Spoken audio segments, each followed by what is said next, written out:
En tout cas, c'était en 2008. Je travaillais dans une grande entreprise, mais avec un petit salaire. En fait, la vie continuait d'Aincy. Te vois à la maison. En conséquence, je l'ai rencontré au travail, à la réception. Son nom était Tatiana. En général, un mot après l'autre, et nous avons commencé à communiquer. En une semaine ou deux, nous avons déjeuné ensemble, puis nous sommes allés nous promener ensemble. Et tout ce qui a suivi. Je suis tombée amoureux d'elle comme un garçon. Je la courtisais bien, mais comme je n'avais pas d'argent, je ne dépensais pas beaucoup, je restais modeste. Fleurs, cadeaux et surprises. Avec le temps, je lui ai demandé de vivre avec moi plutôt que de simplement se rendre visite. Je l'ai présentée à mes parents qui vivaient dans un quartier voisin. En général, Tania, comme je l'appelais à l'époque, était appréciée par mes proches et la vie a commencé à suivre son cours. Il y avait des disputes et des réconciliations et des moments heureux. Je ne pouvais pas attendre de la voir, jusqu'à ce que je sois tellement secouée que je n'ai pas repris mes esprits. C'était comme ça. Nous avions un ordinateur et un ordinateur portable à la maison. Je ne me souviens pas de ce qui s'est passé, mais j'ai emmené l'ordinateur portable chez mes parents pendant un moment et nous avons utilisé le PC nous-mêmes. Il n'y avait pas de mot de passe ou quoi que ce soit. Elle pouvait accéder librement à mon email. Je pouvais accéder aux siens ou aux réseaux sociaux. Et donc, un beau moment, lorsque nous vivions ensemble depuis environ 6 mois chez nous, comme je le considérais à l'époque, nous avons décidé d'aller passer les vacances du Nouvel An chez elle, dans la région de Rostov, pour rencontrer ses parents et célébrer les vacances avec sa famille. Comme nous vivions et travaillions dans la capitale, elle n'avait pas vu sa famille depuis longtemps, nous avons donc décidé de les visiter. 2 mois avant les vacances, nous nous sommes beaucoup disputés.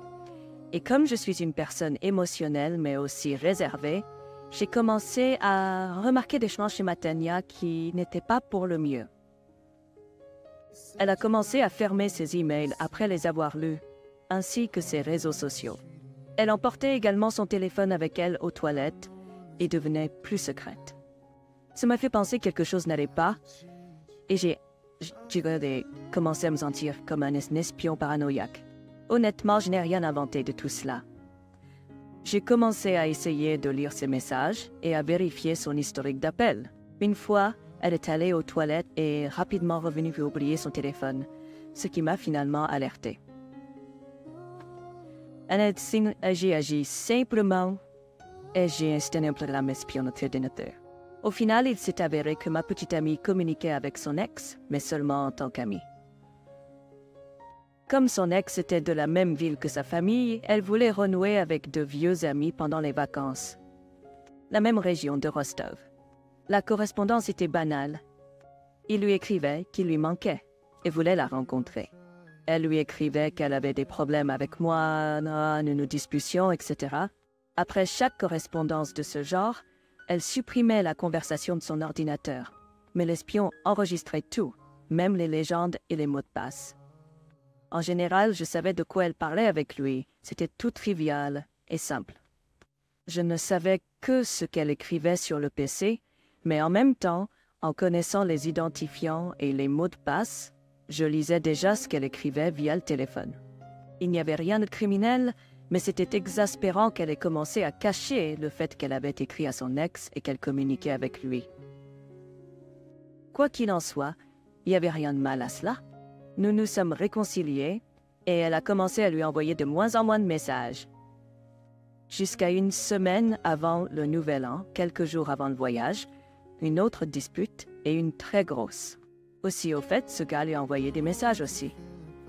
Elle a commencé à se plaindre auprès de lui que je n'étais pas gentille, que j'étais trop occupée avec le travail et que je ne lui donnais pas assez de temps, etc. Et le fait qu'elle ait décidé d'aller au Nouvel An sans moi, puisque nous avions du mal à trouver un terrain d'entente. Après qu'on a découvert cela, croyez-le ou non, j'ai agi comme un idiot. Je ne m'en ai pas parlé, qu'elle était proche pour un Nouvel An. Elle a dit qu'elle y allait sans moi. Je n'y ai pas cru jusqu'au bout. Et le jour où elle est partie, j'ai pensé qu'elle allait changer d'avis et me demander de l'accompagner. Mais quand elle est partie, elle n'a rien dit, ni m'a appelé. ce qui m'a beaucoup blessée, et j'ai commencé à agir comme un lâche. J'aimerais pouvoir dire que je me suis défendue et que je l'ai forcé à rester avec moi pour les vacances, mais ce serait tout un mensonge. Je lui ai juste demandé, comme un enfant, de m'emmener avec elle. C'était une extension de notre dispute, mais elle a dit non, quelque chose comme elle avait besoin d'être seule. Je lui ai dit que si elle partait et me laissait ici, ce serait la fin de notre relation. Mais à la fin, elle est partie et je suis restée seule. J'ai eu beaucoup de bonnes et de mauvaises pensées en espérant qu'elle reviendrait et que les choses s'amélioreraient, que je changerais et qu'elle changerait aussi. Mais pendant les jours où elle était partie, je me suis assis et j'ai lu sa correspondance avec ce gars. Et comme elle avait changé de carte SIM à cause du roaming, je ne pouvais la contacter que par les réseaux sociaux. Et puis, entre-temps, le 1er janvier, elle m'a offert un cadeau. Elle avait rencontré son ex et avait couché avec lui. Je ne sais pas ce qu'il lui a dit ou ce qui s'est exactement passé, mais je sais qu'ils ont couché ensemble. J'ai retenu toute ma colère et j'étais prêt à mettre fin à notre relation, mais malheureusement, cela ne s'est pas produit. Quand je lui ai demandé ce qu'elle faisait ou ce qu'elle prévoyait de faire, elle m'a dit qu'elle allait chez son frère, sa sœur, un de ses proches. En même temps, je lisais sa correspondance avec lui. Avec son ex-petite amie, est allée le voir. Les émotions puissantes sont très difficiles à transmettre. Le monde s'est effondré, la douleur était infernale. Je ne pouvais pas dormir, je ne pouvais pas manger.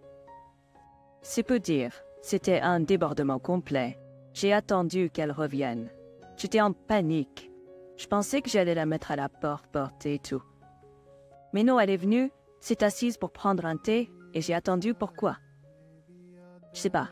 Elle a dit qu'elle voulait parler. Pas. J'ai dit, vas-y. Et elle a commencé à me dire qu'elle était là en train de parler à son ex-petite amie. Il la courtisait tellement, et je ne l'avais pas fait depuis longtemps, que je lui ai prêté attention, et elle a craqué, et a décidé de mettre fin à notre relation. C'est là que je me suis laissée emporter. Je ne sais pas ce qui m'a pris, mais je lui ai pardonné pour tout. Et je la voulais tout pour moi. Eh bien, beaucoup de gens me comprendront, beaucoup de gens diront que je suis un imbécile, etc. Mais elle a dit qu'elle allait passer la nuit chez sa petite amie et emménager avec elle demain. Je l'ai suppliée de rester, mais c'était en vain. La seule chose que je lui ai demandé à la fin était si elle avait couché avec son ex, même si je connaissais déjà la réponse. Elle a avoué, s'est excusée et a dit que nous aurions dû se séparer et qu'elle ne savait pas comment me le dire et qu'elle ne voulait pas vraiment mentir. Alors, pas de problème, nous nous sommes séparés.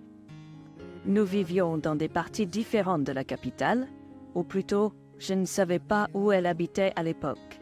Mais j'ai quitté mon travail et j'ai trouvé un emploi dans une autre entreprise et je suis allée travailler. J'ai essayé de l'oublier, de l'effacer et tout le reste. J'ai supprimé tous les téléphones, toute communication avec elle. J'ai rompu tous les contacts par principe pour ne pas agir comme un lâche, pour ne pas écrire et ne pas appeler, même si j'en avais vraiment envie. Et j'ai pensé à lui écrire sur les réseaux sociaux. Mais Dieu merci, je ne l'ai pas fait. Et les choses ont commencé à s'améliorer. Du jour au lendemain, un appel 5 mois plus tard d'un numéro inconnu et devinez qui c'était. Oui, t'as raison, c'était elle. Et tu sais quoi? J'ai eu 2 sentiments à ce moment-là, pardonner et se réconcilier, ou la renvoyer. J'avais ces pensées dans ma tête. Et elle me parlait comme une meilleure amie ou pleurait dans son oreiller.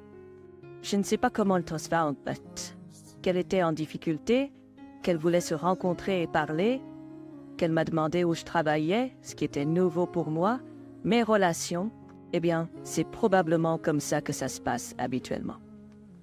La seule chose qui est inhabituelle pour moi, c'est pourquoi elle appellerait son ex et pleurait.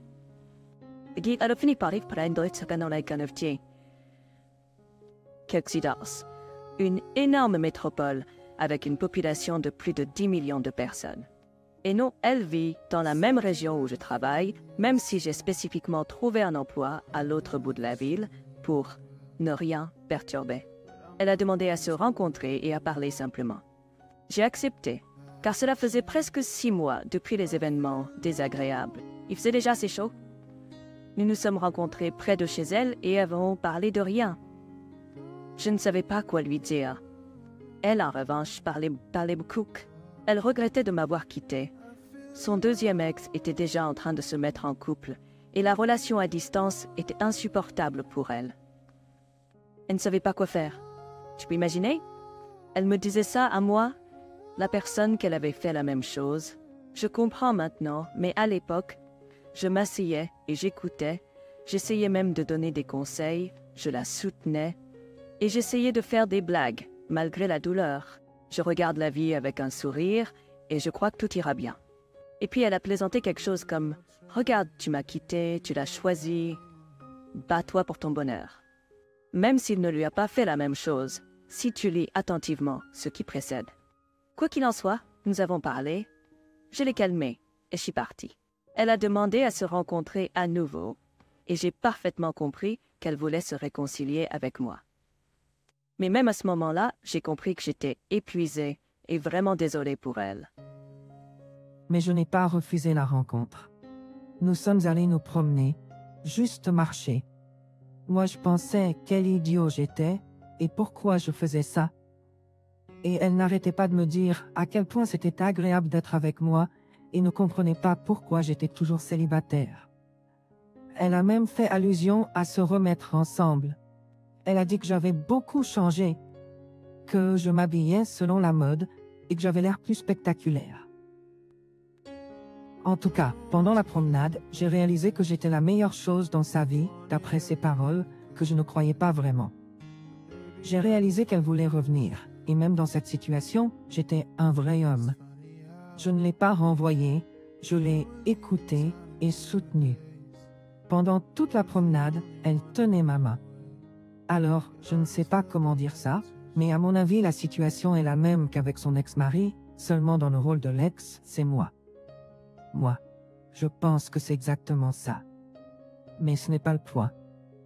Je ne pouvais pas aller à la prochaine rencontre parce que j'étais trop occupé au travail et j'avais beaucoup à faire. J'ai rencontré une fille au travail et nous avons commencé une histoire d'amour passionnée. Avec le temps, j'ai oublié mon ex-petite amie. Elle appelait parfois, une fois tous les 2 ou 3 mois, mais j'agissais réservé. La dernière fois que je lui ai parlé, le dialogue s'est déroulé comme ça, quand je lui ai dit bonjour et que je lui ai demandé comment elle allait. Quand je lui ai demandé comment elle allait, elle a répondu que tout est toujours pareil. J'ai également demandé de mes nouvelles et elle m'a assuré que tout allait bien. Cependant, elle a mentionné que j'avais l'air ennuyé et a exprimé le désir de sortir et de socialiser avec quelqu'un. Moi, j'ai expliqué que je ne pouvais pas me rencontrer bientôt parce que j'étais au méga centre commercial en train de choisir des chaussures pour mon mariage, qui est demain. Ma femme a été surprise et a demandé si j'avais besoin de nouvelles chaussures pour le travail, mais j'ai précisé qu'elles étaient pour un mariage où je serais témoin ou ami du marié. Cela semblait la choquer et elle est entrée dans une stupeur. Après environ 20 secondes, elle s'est effondrée et m'a félicité en disant quelques phrases de plus avant de raccrocher. C'est une histoire vraie, pas fictive ou embellie. Actuellement, je suis heureusement marié depuis 6 ans et j'ai un fils de 4,5 ans.